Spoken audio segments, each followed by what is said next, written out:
స్వతంత్ర దినోత్సవ వేడుకల్లో వేదికపై కుర్చీలో కూర్చోబెట్టలేదని ఎమ్మెల్యే మాధవిరెడ్డి వ్యవహరించిన తీరుతోటి జిల్లా కలెక్టర్, జాయింట్ కలెక్టర్లు ఒక్కసారిగా షాక్ అయ్యారు. కడప పోలీస్ పరేడ్ గ్రౌండ్లో జరిగిన స్వాతంత్ర దినోత్సవ వేడుకల్లో పాల్గొనేందుకు ఎమ్మెల్యే మాధవిరెడ్డి, ఆమె భర్త శ్రీనివాస్ రెడ్డి వచ్చారు. కాగా ఎమ్మెల్యేని వేదికపైకి పిలవలేదని ఆమె భర్త వాసు వారి అనుచరులతో కలిసి వేదిక పక్కనే నిలబడ్డారు. దీన్ని గమనించిన జాయింట్ కలెక్టర్ అదితి సింగ్ ఎమ్మెల్యేని వేదికపైకి రావాల్సిందిగా కోరారు. దీంతో సీరియస్ అయిన ఎమ్మెల్యే స్టేజ్ పైకి ఎమ్మెల్యేని పిలవటం తెలియదా అంటూ ఆగ్రహం వ్యక్తం చేశారు. అనంతరం కడప కలెక్టర్ శ్రీధర్ ఎమ్మెల్యేని వేదికపైకి రావాల్సిందిగా కోరటంతో థ్యాంక్ యూ సార్ అంటూ అక్కడే నిలబడి ఉండిపోయారు.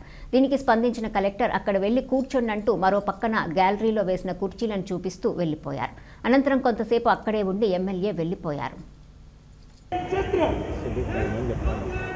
రూపొందించబడ్డాయి. అలాగే అనేక లీటర్ల కెపాసిటీ కలిగిన నీటి ట్యాంకులు, ఫోమ్ ట్యాంకు ఇంకా టేబుల్ ఉంటాయి. వీటిల్లో ఇవి ఇప్పుడు సెక్రటరీలు అన్ని మన ముందు నుంచి తమ ప్రగతి రథ చక్రాలుగా మార్చి అనేక కార్యక్రమాలను వాటి థీములుగా రూపొందించబడిన సెక్రటరీల విభాగంలోకి